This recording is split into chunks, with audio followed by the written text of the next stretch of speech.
Hello दोस्तों, मैं पूर्णिमा Singh study platform में एक बार फिर आप सबका स्वागत करती हूँ। आज हम लोग बीएड के पाठ्यक्रम में जो पहला चैप्टर है शिक्षण और अधिगम की अवधारणा, इसके बारे में आज हम पढ़ेंगे। और अधिगम कर्ता का मनोविज्ञान, अधिगम एवं शिक्षण बुक का नाम है और चैप्टर का नाम शिक्षण और अधिगम की अवधारणा, I mean concept of learning and teaching. तो देखिए, शिक्षण क्या है और अधिगम क्या है, इनका कंसेप्ट क्लियर किया जाएगा कि आखिर इन दोनों में अंतर क्या है। तो शिक्षण का प्रमुख कार्य अधिगम पर केंद्रित होता है। आई मीन दोनों एक दूसरे से क्या है, अटैच हैं। शिक्षण हम जब करते हैं तो उसका पूरा लाभ तभी हमें मिलता है जब हम अधिगम भी करते हैं। मैंने कि हर एक क्लास में शिक्षण की कराई जाती है, बट जरूरी नहीं है कि अधिगम भी हो। जबकि शिक्षण का श्रेय क्या होता, मैंने कि उसका वो क्या कहते हैं, जरूरी शिक्षण क्यों कराई जाती है अधिगम के लिए, ताकि कुछ सीखा जा सके, उससे बच्चों को सिखाया जा सके। तो यही कहा जाता है कि शिक्षण का प्रमुख कार्य अधिगम पर केंद्रित होता है। आई मीन अधिगम कराना, बच्चों को सिखाना। जब भी शिक्षण होगा तभी अधिगम होगा। जब भी हम शिक्षण करेंगे तभी अधिगम हमारा हो सकता है। हम किसी चीज़ को जब सीखने की कोशिश करेंगे तभी अधिगम होगा। इस प्रकार हम ये सोच सकते हैं कि शिक्षण संप्रत्यय अधिगम के बिना कभी पूर्ण नहीं कहा जा सकता। मैंने कि शिक्षण तभी पूर्ण होता है जब हम अधिगम करते हैं। क्लास में एक शिक्षक बच्चों को जब पढ़ाता है, उसमें से कुछ बच्चे होते हैं जो कि सीख लेते हैं, बट कुछ बच्चे ऐसे होते हैं जो कि नहीं सीख पाते हैं। तो यही कहते हैं कि उनका शिक्षण पूर्ण नहीं कहा जाएगा, क्योंकि वो सीख नहीं पाए। बीओ स्मिथ के विचार के सर्वथा विपरीत है। उसके अनुसार यह आवश्यक नहीं कि शिक्षण द्वारा अधिगम उत्पन्न हो। आई मीन जब शिक्षण हो तो अधिगम उत्पन्न ही हो, ये जरूरी नहीं है। जैसे कि हमने अभी आपको उदाहरण दिया कि एक क्लास में जब शिक्षक पढ़ाता है तो उसमें से कुछ बच्चे अधिगम कर लेते हैं, बट कुछ बच्चे ऐसे होते हैं जो कि अधिगम नहीं कर पाते हैं। अधिगम दोनों स्मिथ के अनुसार तो शिक्षण क्रियाओं की वह प्रणाली है जिसके द्वारा अधिगम उत्पन्न करने की इच्छा की जाती है। मैंने कि शिक्षण ऐसी क्रिया है जिससे कि बच्चों के अंदर अधिगम उत्पन्न करने की इच्छा, मैंने कि उनके अंदर एक इच्छा उत्पन्न की जाती है जिससे कि वो अधिगम कर सके। उनको कुछ ऐसी चीज़ें बताई जा सकी हैं जो कि वो उनको अच्छी लगे और उसको सीखने का प्रयास करें, उसको सीखें। थॉमस ग्रीन ने कहा है कि अपनी पुस्तक शिक्षण की क्रियाओं में उन्होंने कहा है कि स्पष्ट है कि शिक्षण के बिना अधिगम नहीं हो सकता। आई मीन शिक्षण के बिना अधिगम नहीं हो सकता। उन्होंने, किसने कहा? थॉमस ग्रीन ने। लेकिन अधिगम के बिना शिक्षण संभव है। मैंने कि जरूरी नहीं कि शिक्षण हम कर रहे हैं तो अधिगम होगी, बट अधिगम के बिना शिक्षण हो सकता है। क्योंकि जैसे कि हमने क्लास का आपको दिया कि कुछ बच्चे सीख लेते हैं, कुछ बच्चे नहीं सीख लेते। मैंने कि शिक्षण तो करते हैं, बट उनको अधिगम से मतलब नहीं होता कि हम कुछ सीख भी ले। बस वो किताबी एक कीड़ा होके रह जाते हैं कि बस जितना सिखाया गया उतना हमने जाना, उसके बाद से आगे हम और सोचने को वो जागरूक नहीं है कि हमें कुछ और भी जानना चाहिए इसके बारे में। साधारण से उदाहरण के साथ इसे और भी स्पष्ट किया जा सकता है कि वकील का अदालत में केस लड़ने का उद्देश्य केस जीतना हो सकता है, लेकिन यह आवश्यक नहीं कि वह जीत ही जाए। डॉक्टर औषधि देता है, उसका उद्देश्य इलाज करना ही होता है, लेकिन यह आवश्यक नहीं कि रोगी उस डॉक्टर की औषधि से ठीक हो जाए। तो अधिगम किया ना उसने कि जो हमने औषधि दिया उससे वो सही नहीं हुआ, तो हमें कुछ और करना चाहिए, हमको एक सीख मिली। अधिगम का मतलब ये था कि सीख मैंने कि जानना किसी चीज़ के बारे में। हमें उसके बारे में जानकारी मिली कि हमने जो औषधि दिया वो इसके लिए सही नहीं है, हमें कुछ और करना चाहिए, कोई और औषधि इसे देनी चाहिए, कोई और दवाई देनी चाहिए। विस्तृत रूप से शिक्षण उन पर उचित परिस्थितियों का निर्माण करते हैं जिनसे अधिगम अधिक से अधिक हो। इस प्रकार कोई भी अधिगम शिक्षण की अनुपस्थिति में संभव नहीं है। मैंने कि विदाउट शिक्षण हम अधिगम नहीं कर सकते हैं। हमें शिक्षित होना, उसके लिए अधिगम के लिए हमें शिक्षण करना, शिक्षित होना बहुत जरूरी है। गेट्स ने कभी अधिगम के बारे में स्पष्ट किया है कि इसमें अनुभव और क्रिया के द्वारा व्यवहार में संशोधन या परिवर्तन लाना है। अनुभव और क्रिया मैंने कि जो भी हम शिक्षण ग्रहण करते हैं, शिक्षण जरूरी नहीं है कि हम क्लास में ही ग्रहण करते हैं, हम कहीं भी शिक्षण ग्रहण कर सकते हैं। चलते हुए, सड़क पे, जानवरों से, पक्षियों से, माता से, पिता से, नाते रिश्तेदारों से, कहीं से भी हम शिक्षण मैंने कि कोई भी जो हमको अच्छा लग गया तो बस हम वहाँ से शिक्षण कर सकते हैं और उससे हम अधिगम कर सकते हैं। जैसे कि आपने वो अमिताभ बच्चन की सुनी होगी कि चींटी जो है बार बार चढ़ती है और गिरती है पर उसे अखरता नहीं क्योंकि उसे जो है चढ़ना है।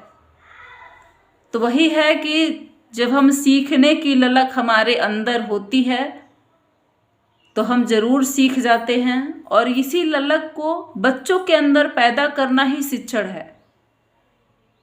अगर हम शिक्षण करते हैं और बच्चों के अंदर किसी भी चीज़ की जिज्ञासा नहीं पैदा कर सकते हैं तो हमारा शिक्षण किसी काम का नहीं है।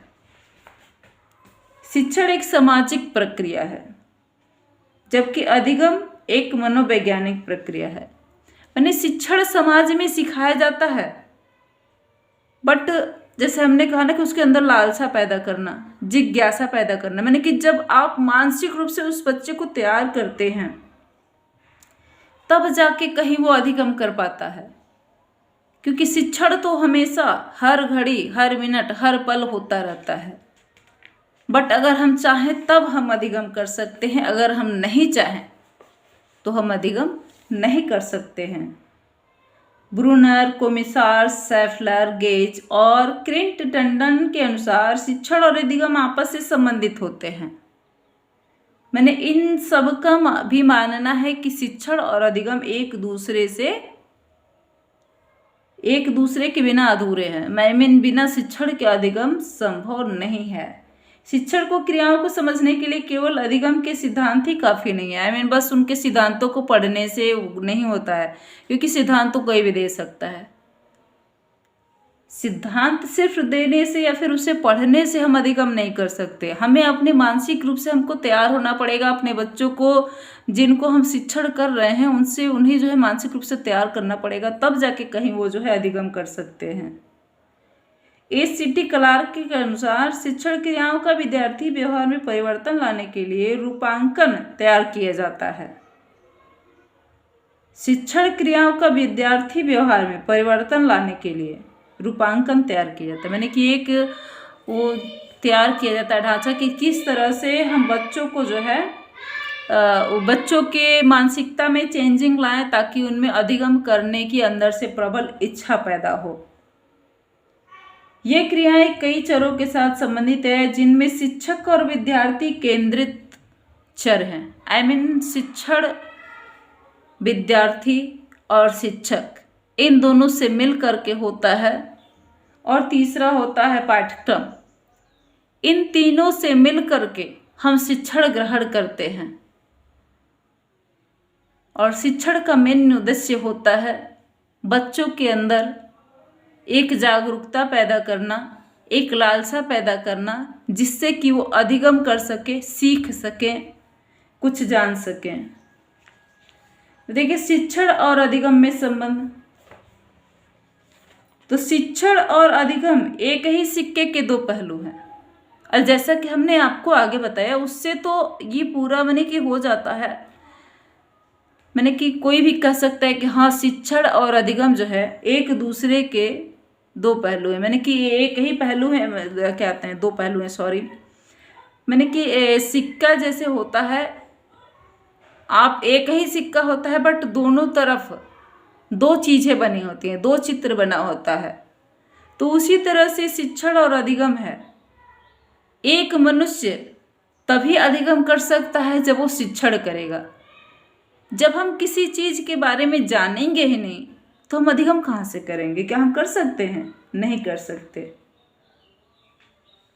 शिक्षण का प्रमुख कार्य है अधिगम के क्षेत्र में प्रभावशीलता लाना।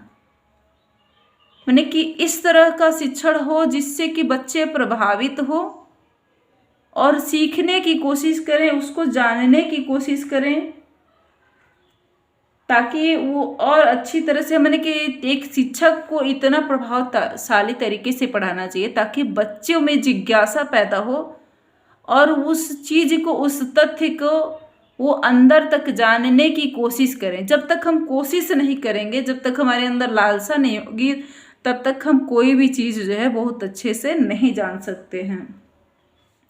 देखिए, बर्नार्ड के अनुसार शिक्षण तथा अधिगम प्रक्रिया में शिक्षक तथा छात्र मिलकर अधिगम को बढ़ावा देते हैं। अर्थात शिक्षण वह प्रक्रिया है जिसमें शिक्षक व विद्यार्थी सम्मिलित वातावरण का निर्माण करते हैं। मैंने कि शिक्षक व विद्यार्थी दोनों मिल करके क्या करते हैं? सम्मिलित वातावरण, मैंने कि ऐसे वातावरण का निर्माण करते हैं जिसमें कि हमारा शिक्षण भी होता है और हम उससे अधिगम भी करते हैं। परंतु वर्तमान समय में शिक्षक का दायित्व मात्र इतना ही समझा जाता है कि वह अपने विद्यार्थियों को विविध प्रकार की सूचनाओं का भंडार बना दें। मैंने कि आजकल की जो शिक्षा है वो अधिगम पे नहीं है। कहने का मतलब ये है, बस किताब में जो भी दिया गया है बस उसे किताबी कीड़ा की तरह बच्चों के दिमाग में भर देना ही शिक्षण माना गया है आजकल। शिक्षण को दक्षता के साथ प्रभावशाली ढंग से सतर्कता पूर्वक संगठित कर उन्नत अधिगम के उद्देश्य की प्राप्ति की जा सकती है। बर्नार्ड के अनुसार शिक्षण तथा अधिगम प्रक्रिया में शिक्षक तथा छात्र मिलकर अधिगम को बढ़ावा देते हैं। माने कि दोनों जब मिलते हैं, जब शिक्षक बहुत अच्छा प्रभावशाली तरीके से कोई भी चीज बच्चों के सामने रखता है, बताता है, तो बच्चे भी उससे इम्प्रेस होते हैं और इम्प्रेस होते हैं तो जिस तरह से शिक्षक कहता है उस तरह से बच्चे भी करते हैं और इस तरह से अधिगम अच्छे से होता है। बच्चे भी बहुत तेजी से अधिगम करते हैं और क्लास में सबसे आगे रहते हैं। वहीं कुछ बच्चे जो कि अधिगम करना नहीं चाहते हैं, एकदम बिल्कुल अपने शिक्षक की बातों पे ध्यान नहीं देते हैं, वो अधिगम नहीं कर पाते हैं। व्याख्यान विधि में शिक्षक न रहकर वक्ता बनकर रह जाता है। इस विधि में शिक्षकों की अधिकांश ऊर्जा कक्षा को अनुशासित करने में खत्म हो जाती है। एक शिक्षक कठोरता दिखाता है तो विद्यार्थी शिक्षक के डर की वजह से उनकी बातें सुनते हैं, परंतु यदि शिक्षक लचीला है तो बच्चे अनुशासित नहीं रहते हैं। यानी कि आजकल सरकार द्वारा तो कुछ ऐसा कर दिया गया कि आप बच्चों को दंड नहीं दे सकते हो। बच्चों को दंड न देने की वजह से भी आजकल बच्चे जो है अनुशासित हो गए हैं और शिक्षक का कहना नहीं मानते हैं। यही वजह है कि जैसी पढ़ाई पहले होती थी वैसी पढ़ाई अब नहीं हो पा रही है, क्योंकि बच्चों के अंदर डर नाम की कोई चीज़ नहीं रह गई है। क्योंकि वो जानते हैं कि हमको सज़ा नहीं दी जाएगी, हम उदंडता भी करेंगे तो बहुत किया जाएगा, तो बेंच पे खड़ा कर दिया जाएगा, बेशर्म की तरह खड़े हो जाएंगे। बस इसी से उनको मतलब रहती है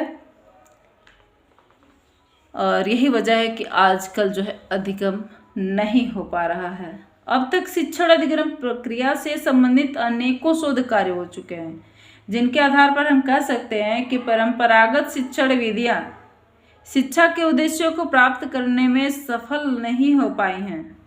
यह वर्तमान समय में अपनी प्रभाविता खो चुकी हैं, अतः हमें नई शिक्षण विधियों खोजने की आवश्यकता है। हम कह सकते हैं कि हमें फिर पुरानी विधि अपनानी होगी कि बच्चों के साथ किस तरह से हमें रहना है, उनको किस तरह से डील करें। नई विधि भी हम अपना सकते हैं, नई विधियों में हमें ऐसा करना हो कि जिससे कि बच्चे शिक्षक के संपर्क में रहें। शिक्षक को जैसे पहले स्टूडेंट जो है, विद्यार्थी जो है, अपने गुरु को गुरु मानते थे, अपने भगवान की तरह मानते थे, उस तरह से आजकल के ना गुरु गुरु रह चुके हैं और ना स्टूडेंट स्टूडेंट रह चुके हैं। वैसे यही वजह है कि अधिगम जो है आज नहीं हो पा रहा है पहले की तरह।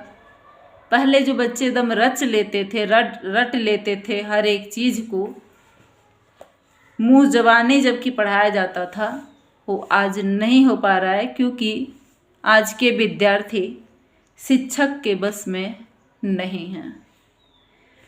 ओके, मैं आज यहीं पे विराम देती हूँ।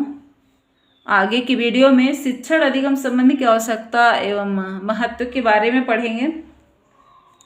अगर आपको वीडियो पसंद आई हो तो प्लीज़ लाइक, सब्सक्राइब एवं शेयर ज़रूर कीजिएगा। अगर कुछ कमी रह गई हो तो कमेंट भी कीजिएगा। Okay, bye bye, take care.